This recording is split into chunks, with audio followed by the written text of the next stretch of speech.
কিভাবে অশান্তি, ছককষা অশান্তি? হাইকোর্টে 3 সদস্যের কমিটি যে রিপোর্ট দিয়েছে সেই রিপোর্টে দাবি করা হচ্ছে মুর্শিদাবাদে ছককষা অশান্তি বাঁধানো হয়েছে। আমার সঙ্গে অর্ণব রয়েছে। অর্ণব, কি রয়েছে এই রিপোর্টে? দেখো, কলকাতা হাইকোর্টের বিচারপতি সৌমেন সেন এবং বিচারপতি রাজা বাসু চৌধুরী ডিভিশন বেঞ্চে শুভেন্দু অধিকারীর করা জনস্বার্থ মামলায় 3 সদস্যের কমিটি গঠন হয় এবং নিরপেক্ষতা রাখার জন্য, স্বাধীনতা রাখার জন্য এই কমিটিতে রাজ্য মানবাধিকার কমিশন, কেন্দ্রীয় মানবাধিকার কমিশন এবং রাজ্য লিগ্যাল সার্ভিস অথরিটির একজন করে আধিকারিক থাকেন।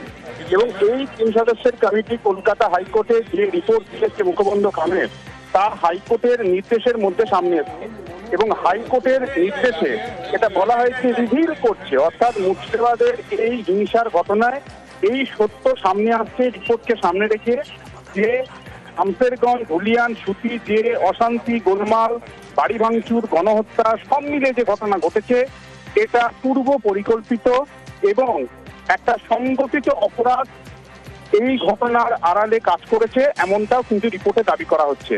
এবং এই ঘটনার পর আদতে কত ক্ষয়ক্ষতি হয়েছে, বাহ্যিকভাবে আমরা চোখে থেকে যে ক্ষয়ক্ষতি মনে করছি, তার থেকেও ক্ষতির পরিমাণ আরো ভিতরে কোথাও লুকিয়ে থাকতে পারে বলে হাইকোর্ট মনে করছে।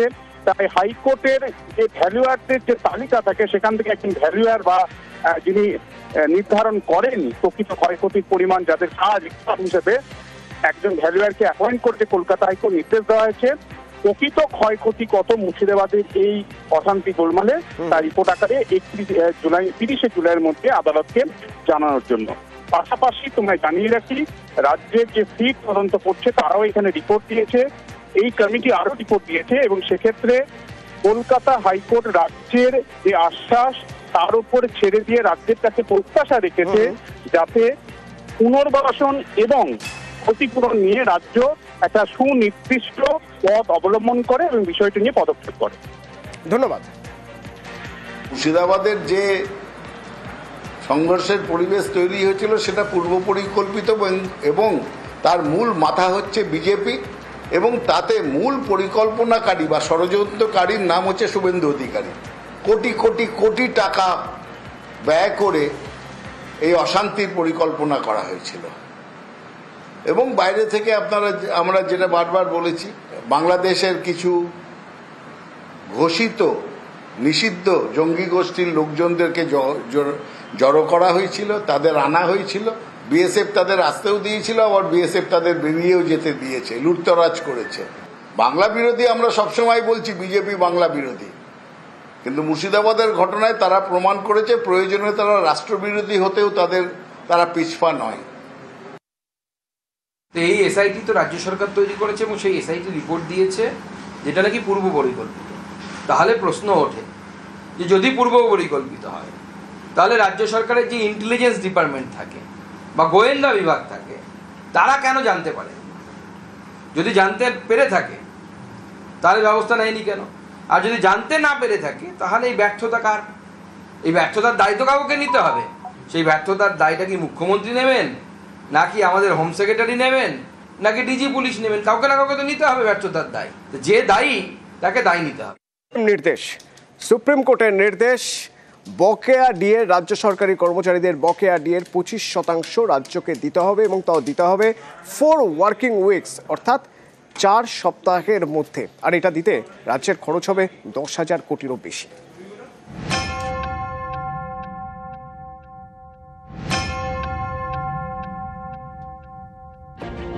রাজ্য সরকারি কর্মীদের বকেয়া ডিএ মামলা। শুক্রবার সুপ্রিম কোর্টের বিচারপতি সঞ্জয় কোরল এবং বিচারপতি সন্দীপ মেহতার বেঞ্চ নির্দেশ দেয় অন্তত 25% বকেয়া ডিএ 4 সপ্তাহের মধ্যে মিটিয়ে দিতে হবে রাজ্য সরকারকে। বকেয়া ডিএর বাকি অংশ নিয়ে চূড়ান্ত শুনানি হবে অগাস্টে। 25% রিলিজ করতে বলেছে supreme court, subject to the result of SL. DA মামলায় এক ধাপ তো আমরা ডেফিনেটলি এগোলাম, খুব কুইকলি আমরা রেসপন্স পেলাম এবং এগোলাম। আগামী দিনে যাতে পুরোটা নিয়ে লড়াই করা যায় এবং আইনি অধিকার যেটা কর্মচারীদের সেটা প্রতিষ্ঠা হয়, সেই লক্ষ্যে আমাদের লড়াই করতে হবে। রাজ্য সরকারি কর্মীদের বকেয়া ডিএ নিয়ে প্রথমে কলকাতা হাইকোর্টে মামলা হয়। তারপর সেই জল গড়ায় সুপ্রিম কোর্টে। এদিন শুনানিতে বিচারপতি সঞ্জয় করোল বলেন, ডিএ মামলায় ট্রাইব্যুনাল কোর্ট, হাইকোর্টের ডিভিশন বেঞ্চ সব আদালতের রায় খতিয়ে দেখা হয়েছে। সব ক্ষেত্রেই ডিএ মিটিয়ে দেওয়ার পক্ষে রায় দেওয়া হয়েছে। রাজ্যের আইনজীবী অভিষেক মনু সিংভি জানান, 50% বকেয়া ডিএ মানে 20,000 কোটি টাকা। এত বড় অঙ্কের টাকা মেটাতে রাজ্য সরকারের কোমর ভেঙে যাবে, তাই বকেয়া ডিএ মেটানোর শতাংশের হারটা বিবেচনা করে দেখা হোক। এরপর দুই বিচারপতির বেঞ্চ জানায়, অন্তত 25% বকেয়া ডিএ 4 সপ্তাহের মধ্যে মিটিয়ে দিতে হবে রাজ্য সরকারকে। বকেয়া ডিএর বাকি অংশ নিয়ে চূড়ান্ত শুনানি হবে অগাস্টে। আজকে আদালত প্রথমেই যেটা বলেছিলেন যে মামলা আমরা খারিজ করে দেবো। তবে সরকারের পক্ষ থেকে অনেক বিভিন্ন যুক্তি খাড়া করার চেষ্টা করেছিলেন। তখন বলছি ঠিক আছে, তাহলে তোমরা আপাতত 50% বকেয়া টাকা দাও, তারপরে মামলা শুনবো। বুঝুন আমাদের টাকা নেই। বিচারপতিরা বললেন সেটা কোনো যুক্তি নয়, ঠিক আছে আপাতত 25% জমা দাও। হাইকোর্টে যেমন নির্দেশ দেওয়া আছে, যেমন সময়সীমা বলা আছে, তার মধ্যে দিতে হবে। হাইকোর্টে রায় পর্যন্ত যত ডিএ ছিল, যত বকেয়া ডিএ, তার 25%। রাজ্য সরকারি কর্মী এবং পেনশনভোগীদের সংখ্যা প্রায় 10 লক্ষ। তাদের ডিএ বকেয়া রয়েছে 2009 সালের 1 জুলাই থেকে 2019 সালের 1 জানুয়ারি পর্যন্ত। এই বকেয়া ডিএর পরিমাণ 34%, যা 40,000 কোটি টাকার বেশি। অর্থ দপ্তরের হিসেব অনুযায়ী শীর্ষ আদালতের এদিনের নির্দেশ মেনে 25% বকেয়া ডিএ মেটাতে 10,000 কোটি টাকারও বেশি খরচ হবে। জাজরা বলেছেন 25% আপাতত রিলিজ করুন, যতদিন না এর শুনানি হচ্ছে ততদিন দিয়ে যেতে হবে। আনন্দিত না হলেও দুঃখিত নই, মোটামুটি খুশি আমরা যে আপাতত একটা রিলিফ পাওয়া গেছে। জয়ের জন্য যে লড়াই আমাদের, সেই লড়াইয়ের একটা দিশা আমরা দেখতে পেয়েছি। কেন্দ্রীয় সরকার এত আর্থিক বঞ্চনা, সব রকমের টাকা আটকে দিয়েছে, তারপর তার উপরে একটা এক্সট্রা বার্ডেন এটা পড়ছে। কিন্তু আমি বলি, আমার নেত্রী সবসময় ডিএ আগেও দিয়েছেন, এখনও দিচ্ছেন, ভবিষ্যতেও দেবে। এখন রাজ্য সরকারি কর্মীদের 18% হারে ডিএ দেওয়া হয়, আর কেন্দ্রীয় সরকারি কর্মীদের প্রাপ্ত ডিএর হার 55%। কেন্দ্র এবং রাজ্যের ডিএ ফারাক 37%। এদিনের সুপ্রিম কোর্টের রায়ের সঙ্গে এই ফারাকের কোনো সম্পর্ক নেই, কারণ এদিনের রায় পঞ্চম বেতন কমিশনের বকেয়া ডিএ মেটানো নিয়ে। নিউজ 18 বাংলা। বিকাশ ভবনের সামনে ছবি দেখাবো চাকরিহারাদের অবস্থান। সেই অবস্থানে রাজ্যের বিরোধী দলনেতা শুভেন্দু অধিকারী কি কথা বলছেন, তিনি সেখানকার কি ছবি জানবো। অনুপ রয়েছেন আমার সঙ্গে। অনুপ, শুভেন্দু অধিকারী কিন্তু এই মুহূর্তে বিকাশ ভবনের সামনে এসে পৌঁছলেন এবং যে ধিক্কার সভা মঞ্চ করা হচ্ছে সেই মঞ্চে তিনি কিন্তু এই মুহূর্তে এসছেন। এবং তিনি যখন একেবারে যখন বিকাশ ভবনে প্রবেশ করেন, রাস্তায় দূরে গাড়ি রেখে পায়ে হেঁটে প্রবেশ করেন এবং সেখানে যে সমস্ত ছাত্রীহারা যারা আন্দোলনরত ছিলেন, গতকাল যে পরিস্থিতি হয়েছিল, পুলিশের বল প্রয়োগ থেকে একাধিক বিষয়, সেগুলো কিন্তু তাদের থেকে শোনেন এবং তাদের সঙ্গে কথা বলার পরে কিন্তু একেবারে বিকাশ ভবনের সামনে যে মঞ্চ করা হচ্ছে ধিক্কার মঞ্চ সভা বলে, এখানে এই মুহূর্তে নিয়ে এসছেন এবং কিছুক্ষণ পরে তিনি বক্তব্য রাখবেন। যেহেতু গতকাল যে পরিস্থিতি হয়েছিল, তারপর আজকে সকালে যেভাবে বিক্ষোভ দেখানো হয়েছিল পুলিশকে ঘিরে, গতকাল সকালের পরে রাত এবং সন্ধ্যে 3 বার ধুন্ধুমার পরিস্থিতি হয়েছিল, সেই কারণেই কিন্তু আজকে এই ধিক্কার সভামঞ্চ সেখানে ইতিমধ্যে তিনি এসছেন এবং তিনি কিছুক্ষণের মধ্যে বক্তব্য রাখবেন। যেহেতু যে বিষয় হাইকোর্টের নির্দেশে যে একেবারে এই যে চাকরি যাওয়ার যে ঘটনা, পরবর্তী ক্ষেত্রে যারা আন্দোলনকারী তাদের দাবি ছিল চাকরি পুনর্বহাল রাখতে হবে, এই দাবি নিয়ে মূলত গতকাল থেকে যে গন্ডগোলের সূত্রপাত অবস্থান বিক্ষোভকে ঘিরে, তার পরবর্তী ক্ষেত্রে পুলিশের বল পায় আক্রান্ত পুলিশ সহ একাধিক আন্দোলনকারীদের সমাবেশ থেকে এবং তারপরেই আজকে থেকে কিন্তু এবং গতকালের এই বিক্ষোভ সেইখানে আন্দোলন খণ্ডযুদ্ধ একরকম খণ্ডযুদ্ধ চলছে, সেরকম পরিস্থিতি কেন তৈরি হলো? আন্দোলনকারীদের যথেষ্ট আবেগকে, তাদের যে আবেগ, সেই আবেগকে সম্মান দেখানো হয়েছে। এডিজি দক্ষিণবঙ্গ জানালেন যে পুলিশ বারবার মাইকিং করে সতর্ক করেছিল, আটকে থাকা কর্মীদের বের করতে চেয়েছিল পুলিশ। 7 ঘন্টা অনুরোধ করার পরেও 7 ঘন্টা, তাতেও কোনো লাভ হয়নি। পুলিশের বল প্রয়োগের কোনো উদ্দেশ্য ছিল না, ধৈর্য আর সংযমের চূড়ান্ত পরীক্ষা দিয়েছে পুলিশ, জানাচ্ছেন এডিজি দক্ষিণবঙ্গ। বল প্রয়োগ করার কোনো ধরনের উদ্দেশ্য আমাদের ছিল না। করার উদ্দেশ্য থাকলে সেটা গেট ভাঙার সময় করে দেয়া হতো। বার করার প্রক্রিয়ায় যেটুকু বল প্রয়োগ করতে হয়েছে সেটুকু হয়েছে। তো শান্তিপূর্ণ আন্দোলনের নামে আমি 500-600 লোককে সারা রাত অবরুদ্ধ করতে পারি না। This is not the way to protest. Absolutely unacceptable. প্রত্যেকটি প্রোটোকল মানা হয়েছে, অডিও ক্লিপিং আছে, ভিডিও ফুটেজ আছে, বারবার হাজারবার পুলিশ অনুরোধ করছে দয়া করে শান্তিপূর্ণ থাকুন, মানুষগুলোকে বেরোতে দিন যারা আটকে আছেন। কেউ অসুস্থ, কারুর বাড়িতে বয়স্ক মা বাবা আছেন, তাদের বেরোতে দেব না, হিংসা চালাবো, গেট ভাঙা, আমরা তবু কিছু বলিনি। ধৈর্য এবং সংযমের চূড়ান্ত পরীক্ষা দিয়েছে পুলিশ। পুলিশ অসহায় ছিল না, পুলিশ সংযত ছিল। 19 জন আমাদের পুলিশ কর্মী আহত হয়েছেন এবং যাদের যাদের উস্কানিতে আন্দোলনকারীদের একাংশ যারা আমরা চিহ্নিত করছি সিসিটিভি ফুটেজ দেখে, যারা এই বিশৃঙ্খলায় অগ্রণী ভূমিকা নিয়েছেন এবং ভাঙচুর করেছেন, উস্কানি দিয়েছেন, পুলিশকে মেরেছেন, সেই ফুটেজও আমাদের কাছে আছে। তাদের বিরুদ্ধে আমরা প্রয়োজনীয় আইনি পদক্ষেপ নিশ্চয়ই নেব। আন্দোলনকারীদের আবেগকে সম্মান জানিয়েছে পুলিশ, কিন্তু যারা আটকে পড়েছেন তাদের বের করার দায়িত্ব তো ছিল। ঠিক এইরকম একটা জায়গা থেকে যে আন্দোলন হলো, সেই আন্দোলন গণতান্ত্রিক, শান্তিপূর্ণ নয়। মন্তব্য এডিজি দক্ষিণবঙ্গের। প্রায় 2-2.5 হাজার আন্দোলনকারী তারা চলে আসেন, ব্যারিকেড করা ছিল পুলিশের, তারা সেটা ভেঙে ঢুকতে চেষ্টা করেন। পুলিশ সংযত থেকে বারবার তাদের অনুরোধ করে যে শান্তিপূর্ণভাবে কর্মসূচি চালিয়ে যেতে।